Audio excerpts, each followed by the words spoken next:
오늘 하나님께서 우리에게 주시는 말씀 디모데후서 1장 13절에서 17절 말씀입니다. 신약성경 디모데후서 1장 13절에서 17절 말씀, 하나님의 말씀 봉독하여 드릴 때 하나님의 음성을 경청하십시오. 너는 그리스도 예수 안에 있는 믿음과 사랑으로서 내게 들은 바 바른 말을 본받아 지키고 우리 안에 거하시는 성령으로 말미암아 내게 부탁한 아름다운 것을 지키라. 아시아에 있는 모든 사람이 나를 버린 이 일을 내가 아나니 그 중에는 부겔로와 허무게노도 있느니라. 원하건대 주께서 오네시보로의 집에 긍휼을 베푸시옵소서. 그가 나를 자주 격려해주고 내가 사슬에 매인 것을 부끄러워하지 아니하고 로마에 있을 때에 나를 부지런히 찾아와 만났음이라. 아멘. 커피 원두 중에 좀 비싸게 팔리는 그 품종이 있지요. 루악 커피라고, 코피 루악. 꽤 좀 비싸게 팔립니다. 이 루악이라고 불리는 사양 고양이가 커피 열매를 먹고 나면 이제 그 커피 씨앗, 그 원두는 소화가 되지 않아서 이제 배설물로 나오는 겁니다. 이 배설물로 나오는 이 과정 가운데 발효가 되면서 독특한 향과 맛이 첨가가 되어서 아주 좀 비싸게 팔리고 있는 그러한 원두입니다. 요즘은 이제 베트남이나 말레이시아에서도 팔리고는 있는데 그 원래 처음 나왔던 원산지가 인도네시아입니다. 인도네시아가 네덜란드의 식민지였던 19세기에 이제 이 농민들이 이 커피를 먹고는 싶은데 주인들의 커피는 손을 못 대지 않습니까? 그러니까 그냥 자연 상태에서 이 사양 고양이들이 먹고 싼 똥, 이 배설물 가운데 원두가 남아 있으니까 그 원두만 골라서 깨끗하게 세척을 해서 먹었는데 그 향과 맛이 너무 좋아가지고 이제 주인들도 먹기 시작하고 오히려 더 비싼 그러한 커피가 된 게 바로 이 루악 커피입니다. 제가 이제 어릴 때 살던 동네는 배밭 과수원이 주변에 뺑 둘러 있었습니다. 이 배 중에서 정말 맛있게 먹었던 배가 있는데 까치배입니다. 혹시 들어보셨어요? 까치배가 뭐냐면 까치가 파먹은 배입니다. 이 까치가 파먹은 배는 팔 수가 없어요. 그러니까 그냥 동네 사람들 나눠 먹기도 하고 하는데 이 까치배가 정말 맛있습니다. 그때 먹어봤던 이 까치배만큼 이 맛있는 배를 먹어본 적이 없어요. 이 까치배가 왜 이렇게 맛있냐면 까치가 그 수없이 넓은 그 과수원에서 제일 맛있게 익은 배를 쪼아 먹기 때문에 그렇습니다. 이 순서를 잘 기억하세요. 까치가 맛있는 배를 쪼아 먹어서 까치배가 맛있는 거지, 배가 까치가 쪼아 먹어서 그 배가 맛있어진 게 아닙니다. 이 순서가 잘 이 기억을 하셔야 됩니다. 루아 커피도 마찬가지예요. 이 발효 과정으로 독특한 향과 맛이 입혀지는 것은 맞는데 그것 때문에 더 맛있는 게 아니고 아주 후각이 예민한 이 루악이라는 이 사양 고양이가 가장 맛있는 커피 열매를 먹고 거기서 소화된 원두가 나와서 루악 커피가 아주 맛있는 커피가 되는 겁니다. 근데 요즘은요, 이 자연 상태에서 루악이 먹은 그 배설물 골라서 루악 커피를 만드는 게 아니고 그냥 양계자처럼 철장에다가 이 사양 고양이를 가두어 두고 커피 열매만 먹여가지고 그것만 먹고 싼 똥으로 만듭니다. 그러니까 이제 정통 루악 커피의 맛이 안 나겠지요. 그래서 요즘 우리는 그걸 그냥 똥커피 이렇게 부릅니다. 그냥 똥커피지요. 맛있는 커피는 아니라는 겁니다. 이 기본 원리를 놓쳐버리니까 원래 그 기본 원리 가운데 나오던 그 맛이 사라져 버리는 겁니다. 기본 원리가 지켜져야 그 맛이 지켜지는 거죠. 우리 예수님께서 성도들을 향해서 이렇게 말씀하신 적이 있습니다. 너희는 세상의 소금이다. 그 맛을 잃으면 아무 쓸데없어 밖에 버려져 밟힐 뿐이다. 이렇게 말씀합니다.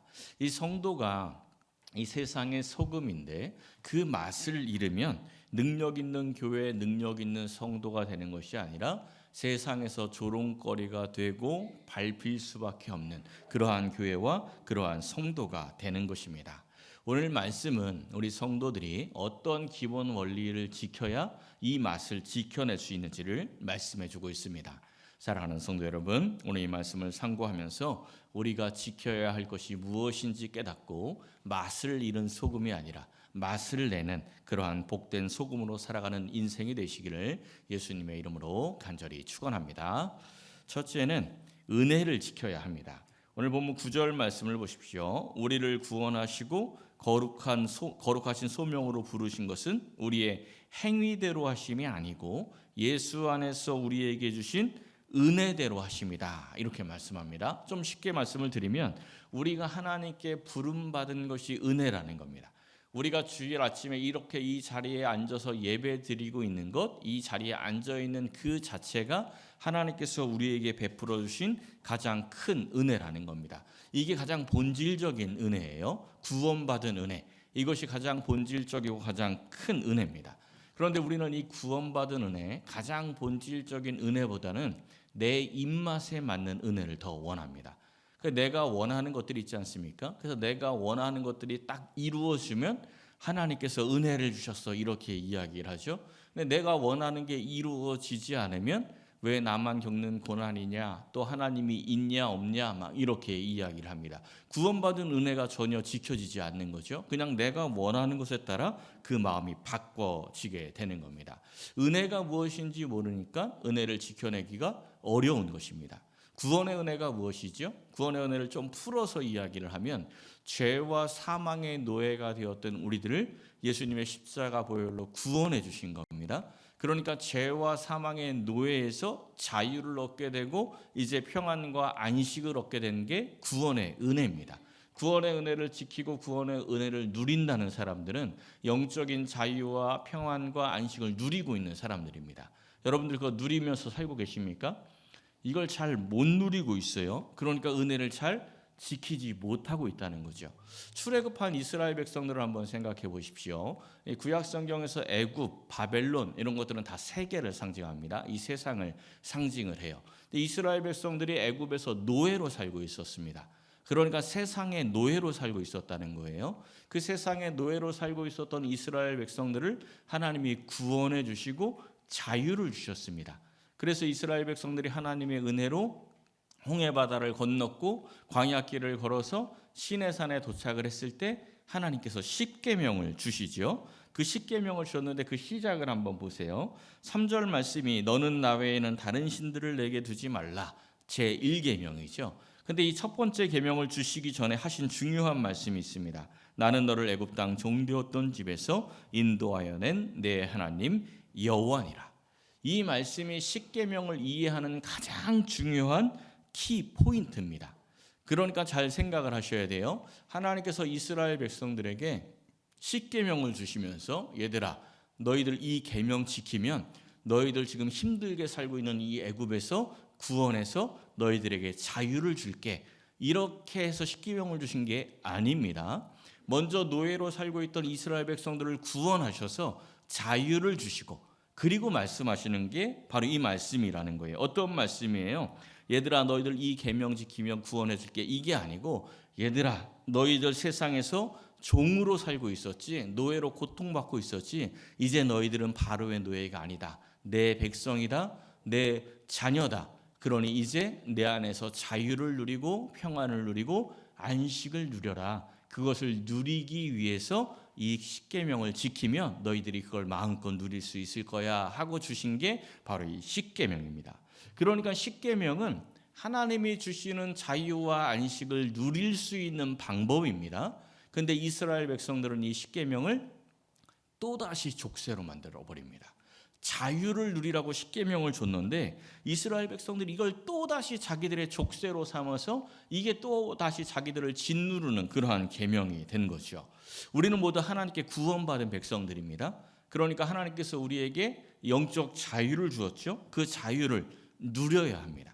교회에 다니는 것을 신앙생활이라고 이야기를 하는데 엄밀히 이야기하면 교회에 다니는 것은 신앙생활이 아닙니다. 세상적인 표현을 쓰자면 교회를 다니는 것은 종교생활입니다. 여러분들이 지금 이렇게 예배드리고 교회에 오고 하는 것들은 종교생활이에요. 이 종교생활을 통해서 배우고 익힌 것들을 삶에 적용하는 게 그게 신앙생활이죠. 이스라엘 백성들이 십계명이라는 계명을 통해서 하나님이 주시는 자유와 안식을 향해 나아가는 게 신앙생활입니다. 그러니까 우리가 이 종교생활을 통해서 참된 자유와 안식을 누리며 세상에서 살아가는 게 신앙생활이 되는 겁니다. 그러니까 우리의 종교 행위들을 한번 생각해 보십시오. 가장 기본적인 게 주일 성수, 또 11조나 봉헌, 또 여러 가지 봉사와 헌신, 여러 가지 종교 생활들이 있습니다. 근데 이런 여러 가지 종교 생활들을 하면서 이거 안 지키면 하나님한테 혼난다, 이거 지키면 하나님께 축복받는다, 이렇게 생각하면서 종교 생활을 하고 있다면 여러분들은 이 종교 생활, 교회 생활을 또다시 족쇄로 만들어 버린 겁니다. 이건 족쇄가 아니라는 거예요. 이것 때문에 복받고 이것 때문에 혼나고 그래서 하는 그러한 신앙생활, 종교생활이 아니라는 겁니다. 이 9절 말씀처럼 우리는 거룩한 부르심으로 하나님께 부름받은 사람들입니다. 구원의 은혜에 감격해서 주일 성수를 하는 것이고, 하나님 주신 은혜에 감사해서 11조나 헌금생활 또는 봉사나 헌신을 통해서 주님의 몸된 교회에서 하나님 기뻐하시는 일들을 함께 하고 있는 겁니다. 내적 자유를 누리면서 기쁨으로 하고 있는 거죠. 굉장히 기본적이고 굉장히 중요한 주제인데 이 말씀을 교회에서 가르치기가 정말 어렵습니다. 내적 자유를 얻고 참된 평안과 기쁨을 누리면서 정말 즐겁게 신앙생활을 하라고 이렇게 가르치면은 우리 성도님들께서 자체 필터링을 하십니다.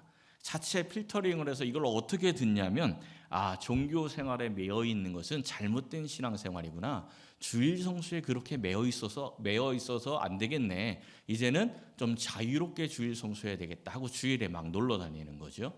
그러니까 내적 자유를 얻으라고 했더니 육적 자유를 얻어서 하나님과 더 멀어지는 그런 일들이 발생을 한다는 겁니다. 이스라엘 백성들이 십계명을 받고도 왜 40년을 광야 생활을 했었는지, 왜 그 방황을 했는지를 좀 깊게, 이 무게감 있게 우리가 묵상을 하고 생각을 해야 하는 겁니다. 이 7절 말씀을 한번 보세요. 하나님이 우리에게 주신 것은 두려워하는 마음이 아니라고 하죠.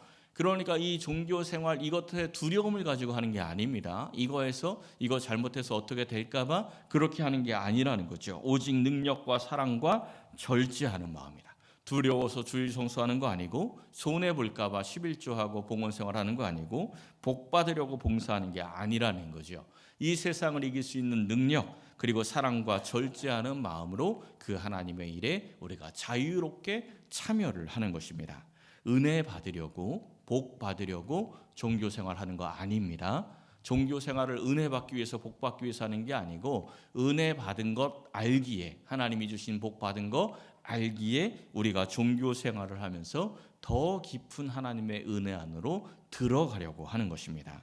사랑하는 성도 여러분, 이미 베풀어 주신 그 하나님의 구원의 은혜를 깨닫고 지켜서 삶의 자리에서 참된 평안과 자유와 안식을 누리며 살아가는 복된 인생이 되시기를 예수님의 이름으로 간절히 축원합니다. 두 번째는 말씀을 지켜야 합니다. 13절에 보면 너는 내게 들은 바 바른 말을 본받아 지키라, 이렇게 말씀을 합니다. 사도 바울이 지금 가르쳐준, 예수 안에서 가르친 그 진리의 말씀들을 너 지켜야 된다, 이렇게 지금 디모데에게 이야기를 하고 있는 겁니다. 왜 이런 말씀을 하고 있습니까? 이 15절 말씀을 보면 이런 내용이 나오죠. 아시아에 있는 모든 사람이 나를 버렸다. 여기서 이제 아시아는 지금 이 아시아를 이야기하는 게 아니고 튀르키예 지역을 이야기합니다. 이 터키 지역. 그러니까 사도 바울이 선교 여행을 통해서 이 교회를 세웠지 않습니까? 그 세운 교회들, 그 교회가 있는 지역들을 이야기를 하는 겁니다. 이 지역에 있는 사람들이 사도 바울이 전한 복음의 말씀을 듣고 은혜 받고 변화됐고 깨달아서 교회의 성도들이 되었는데, 그 성도들이 지금 다 바울을 떠났다는 겁니다. 사도행전 19장에 가보면 이런 말씀이 나와요. 바울이 두란노 서원에서 날마다 2년 동안 강론을 하는데 10절에 보면 이런 말씀이 나오죠. 아시아에 사는 자는 다 주의 말씀을 듣더라.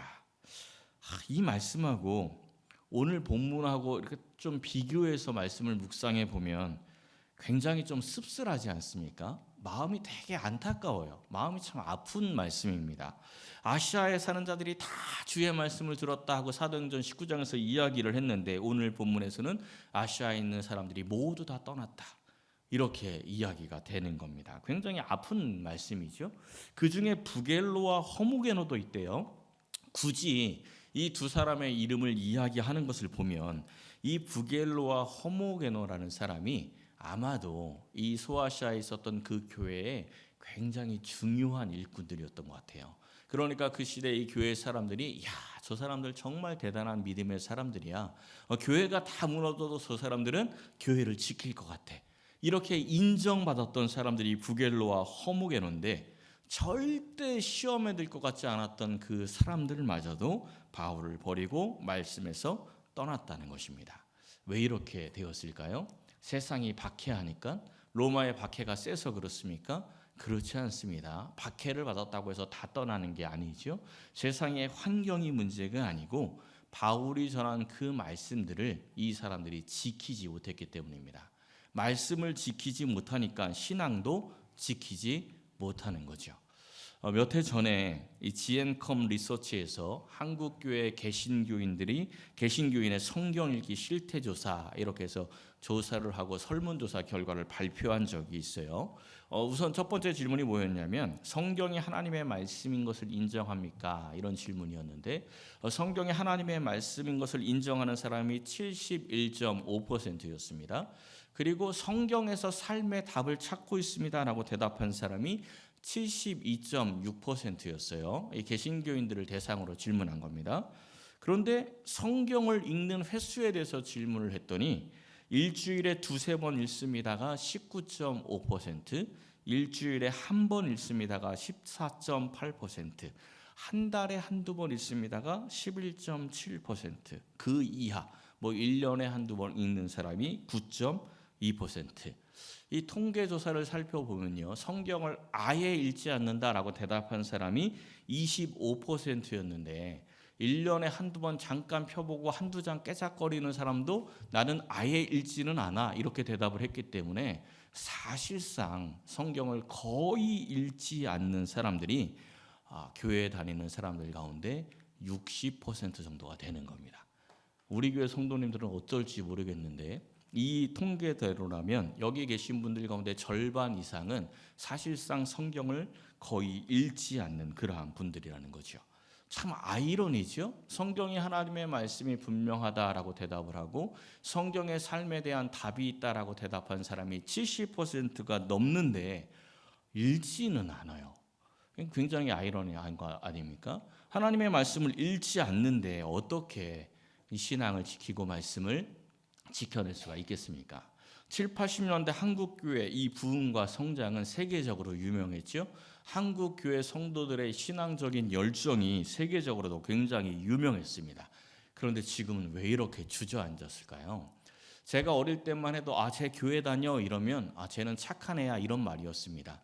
근데 지금은 제 교회 다녀 그럼 믿지 못할 사람이 되어버렸습니다. 왜 이렇게 이 한국교회가 주저앉게 되었습니까? 말씀을 지켜내지 못했기 때문입니다. 제가 한 가지 좀 질문을 드려보겠습니다. 교회 안에 말씀을 읽고 해석할 수 있는 권한이 누구에게 있습니까? 누구에게 있죠? 이거 혹시 함정 아닌가 싶어가지고 고개를 갸웃거리는 분들이 있는데 목사에게 있습니까? 그렇지 않습니다. 모든 성도에게 하나님의 말씀을 읽고 해석할 수 있는 권세가 있습니다. 권한이 있어요. 그 묵상을 적용할 수가 있는 것이요. 교회 안에서 목사는 제사장적인 역할을 하는 것이 목사만 제사장이 아닙니다. 성경에서 뭐라고 이야기했죠? 너희는 왕 같은 제사장이다. 모든 성도들이 다 왕 같은 제사장들입니다. 근데 왜 목사만 제사장이라고 생각을 하십니까? 이 사제와 성도들을 계급을 딱 나눠놓고 사제에게만 말씀의 권리가 있고 사제만 말씀을 읽고 말씀을 전하면서 철저하게 계급을 분리했던 그 중세시대의 교회가 얼마나 타락해 있었습니까? 이제 다시 말씀으로 돌아가자고 그 문제 깨트리고 사제와 성도의 이 구별이 없다. 이제 모두가 다 제사장이다 하고 뛰쳐나온 게 종교개혁입니다. 그때 만들어진 게 개신교죠. 루터의 만인 제사장설, 이 루터의 만인 사제주의 이렇게 부릅니다. 이 만인 제사장설의 중요한 의미는 모든 성도가 제사장이니까 모두가 다 교회에서 마음대로 해도 된다 이런 의미가 아니고 다 제사장들이기 때문에 모든 성도들이 하나님의 말씀을 읽고 묵상하고 해석하여서 자기의 삶에 적용할 수 있고 모든 성도들이 하나님 앞에 직접 나와서 모든 성도들이 기도할 수 있다. 이게 만인 제사장설입니다. 지금 이 현대 개신교에서의 목사는 제사장적인 역할이에요. 조금 더 쉽게 표현을 하면 여러분들이 선수라면 목사는 코치 역할을 하는 겁니다. 이 말씀 해석할 때 이쪽 방향으로 하셔야 됩니다. 이렇게 잘못 생각하시면 왜곡될 수 있습니다. 이 말씀의 궁극적인 목표는 이것입니다 하고 제가 여러분들이 말씀을 해석해서 여러분들의 삶에 적용할 수 있도록 코칭만 해주는 겁니다. 그럼 여러분들이 그 말씀을 붙들고 살아내야지요. 그런데 이 말씀대로 뛸 생각이 없는 분들이 너무나 많은 거예요. 그냥 주일에 와서 이렇게 설교를 들으면서 야, 오늘 설교 참 재밌었다. 오늘 설교는 조금 지루했네. 오늘 설교 해석 많이 듣던 해석이야.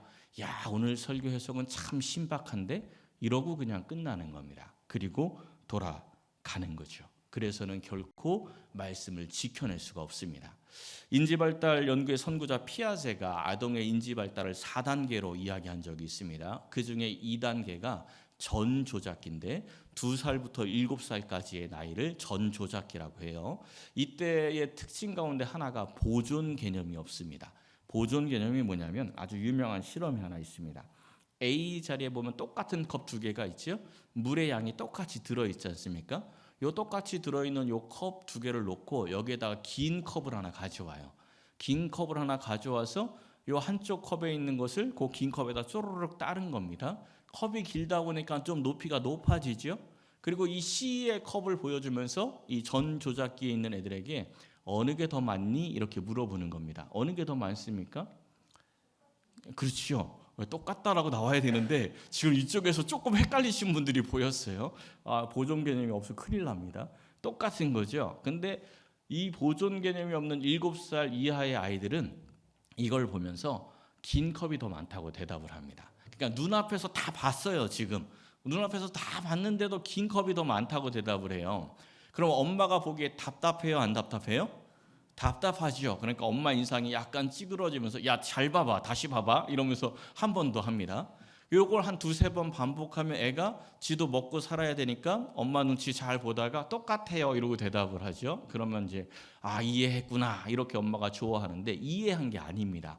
원래 보존 개념 없는 게 정상이에요. 그때는 이해한 게 아니고 엄마가 원한 답을 찾아낸 거죠.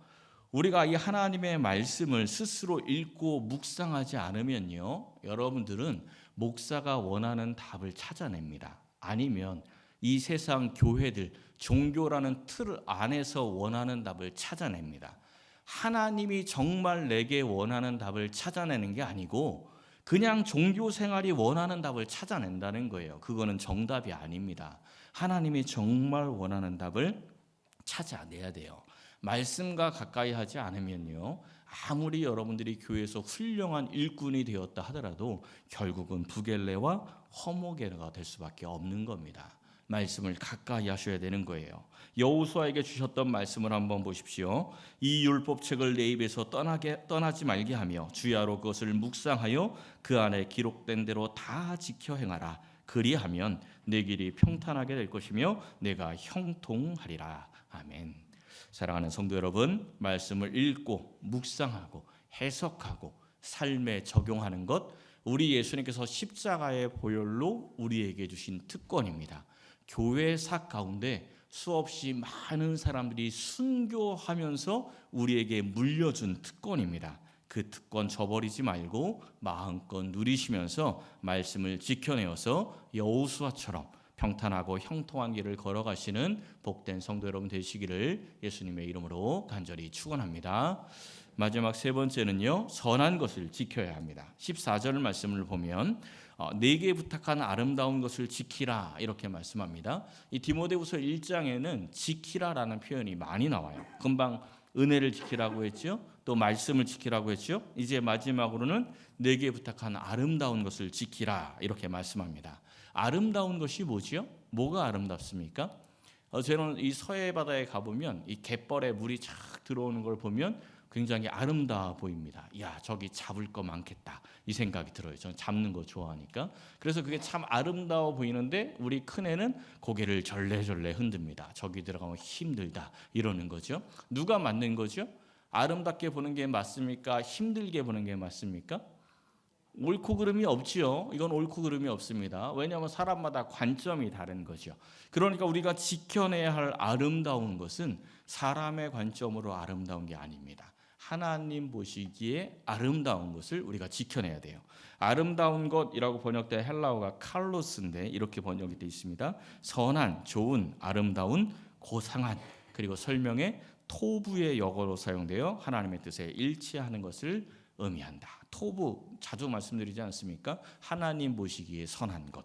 그러니까 하나님 보시기에 선한 것, 하나님 보시기에 아름다운 것을 우리가 지켜내야 한다는 겁니다. 근데 우리는 하나님 보기에 아름다운 걸 지키고 싶어 합니까? 내가 보기에 아름다운 걸 지키고 싶어 합니까? 내가 보기에 선한 것 지키기를 좋아합니다. 왜 그럴까요? 우리가 다 뭐 먹었죠? 다 선악과 먹었지 않습니까? 선악과가 뭐예요? 선과 악의 구별을 내가 가져오는 거죠. 하나님 보시기에 선한 게 아니고 그냥 내가 보기에 선한 게 이 선악과를 먹은 겁니다. 그러니 하나님 보시기에 선한 것보다는 내가 보기에 선한 것을 더 좋아한다는 겁니다. 하나님 보시기에 선한 것은요, 아주 간단합니다. 하나님을 사랑하고 이웃을 사랑하는 거예요. 하나님 사랑과 이웃 사랑으로 섬기고 나누는 게 하나님 보시기에 선한 것이라는 게 성경에 아주 많이 기록이 되어 있죠. 근데 우리는 내가 보기에 선한 걸 좋아하니까 섬기고 나누는 것보다 섬김을 받는 걸 더 좋아합니다. 내가 섬김받고 내가 높은 자리에 올라가는 게 좋지, 남의 자리 밑에 내려가서 다른 사람 섬기는 걸 선하게 보지 않는다는 거죠. 이 사도 바울의 옥중 생활이 길어지고요, 박해가 막 시작이 되니까 사람들 다 떠났습니다. 부겔레와 호모게노도 떠났다고 했죠. 모든 사람들이 다 떠나가는 이 시점에 도리어 바울에게 가까이 온 사람이 하나 등장을 합니다. 바로 오네시모로였는데 15절부터 보세요. 아시아에 있는 모든 사람이 나를 버렸다 이렇게 이야기하는데 16절에 갑자기 오네시모로에 대한 기도를 하면서 그가 나를 자주 격려해주고 내가 사슬에 매인 것을 부끄러워하지 아니하고 나를 부지런히 찾아와서 만났다. 디모데도 사도 바울을 부끄러워했는데 오네시모로는 부끄러워하지 않습니다. 오히려 자주 찾아와서 자주 격려했다는 거예요. 이 네로가 로마를 박해하던 이 시대는요, 그리스도인을 감옥에 갇혀 있는 그리스도인을 면회가는 게 쉬운 일이 아닙니다. 갔다가 너도 한 패지하고 잡혀서 함께 순교당할 수도 있는 거예요. 근데 이 오네시모로는 전혀 두려워하지 않고 부지런히 찾아가서 위로하고 격려하고 힘을 주었다는 겁니다. 우리 히브리서 마지막 시간에 이런 말씀이 있었죠. 오직 선을 행함과 서로 나누어 주기를 잊지 말라. 이걸 하나님이 기뻐하신다는 거죠. 지금 오네시모로가 하나님이 기뻐하시는 선을 행하고 나누어 주는 것을 지금 사도 바울에게 하고 있는 겁니다. 사도 바울만 섬긴 게 아니에요. 18절에 가보면 이런 말씀이 나옵니다. 그가 에베소에서 많이 봉사한 것을 네가 잘 아느니라. 오네시모로는 항상 하나님 기뻐하시는 이 선을 행하고 나누고 섬기는 일들을 항상 했다는 거죠. 하나님 보시기에 선한 것, 아름다운 것을 지킨 사람입니다. 이 오네시모로가 자주 격려했다 이렇게 말씀을 하는데 이 단어를 그대로 직역을 하면 상쾌하게 하다입니다. 그러니까 오네시모로가 사도 바울을 상쾌하게 했다는 거죠. 이 교회 안에 이 오네시모로와 같이 부지런히 섬기고 나누고 돕는 사람들이 많아지면 교회가 상쾌해집니다. 섬기는 사람도 상쾌하고요, 섬김을 받는 사람도 상쾌합니다. 그러면 그런 교회는 어떤 교회가 되는 거예요? 행복한 교회가 되는 거죠. 우리 교회 5대 목표 제1번이 뭡니까? 제1번이 행복한 교회지 않습니까? 그러니까 이 오네시모로와 같은 사람들이 많아질 때 이 행복한 교회가 되는 겁니다. 이 목회자의 입장에서 이런 사람을 보면 얼마나 고맙겠습니까? 그러니까 이 사도 바울이 16절과 18절에 보면 오네시모로의 집에 그의 집안을 위해서 기도를 하죠. 그리고 18절에 그로 하여금 하면서 또 그 오네시모로 개인을 위해서도 기도합니다. 바울이 교회 전체가 아니라 성도 전체가 아니라 특정한 한 사람의 이름을 불러가면서 이렇게 기도하는 장면은 흔치가 않습니다. 거의 없어요. 그만큼 바울이 이 오네시모로를 귀하게 여기고 있다는 거죠. 우리도 이 오네시모로와 같은 사람이 되어야 합니다. 어떻게 그렇게 될 수가 있을까요? 우리가 지금까지 나눈 말씀을 생각해 보시면 돼요. 하나님이 주신 그 은혜를 지켜야 합니다. 그리고 하나님이 주신 이 말씀을 지켜야 합니다. 은혜를 지키고 말씀을 지키면 하나님이 보시기에 선한 것들을 지킬 수가 있어요. 섬기고 나눌 수가 있는 그러한 사람이 되는 겁니다. 이게 신앙 성장의 마지막 단계예요. 저는 여러분들이 이 단계까지 올라가기를, 이 오네시모로와 같은 그 단계까지 올라가기를 정말 간절히 기다리면서 기대하고 여러분들을 지켜보고 있습니다. 근데 이게 굉장히 오래 걸립니다. 쉽지가 않아요. 은혜 지키고 말씀 지키고 그리고 나서 오네시모로가 되는 건데, 교회 안에서는 그렇게 하면 교회가 돌아가기가 참 쉽지가 않거든요. 그러니까 거꾸로 들어가는 거예요. 일단은 섬기고 나누고 봉사하고 막 이렇게 시키는 거죠. 그러면 그 안에 자유가 없어요. 내적 자유가 없습니다. 평생을 교회에서 섬겼는데 마지막에 가서 내가 뭐 했나 싶은 이런 생각이 자꾸 들어가는 거죠. 거꾸로 돼서 그렇습니다. 교회를 운영하기는 편하겠죠. 그런데 그렇게 해서는 안 됩니다. 그래서 간절히 기다리면서 여러분들을 위해서 기도하고 있는데 꼭 그 자리까지 성장하셔서 우리 교회가 더욱더 상쾌하고 행복한 교회가 될 수 있도록 한 단계 한 단계 성장하시기를 축원합니다. 사랑하는 성도 여러분, 이 은혜와 말씀을 지키고 하나님께서 기뻐하시는 이 선한 것들을 이 섬김과 나눔으로 지켜내서 교회와 또한 거하는 모든 곳을 상쾌하게 하는 행복한 인생들이 되시기를 예수님의 이름으로 간절히 축원합니다.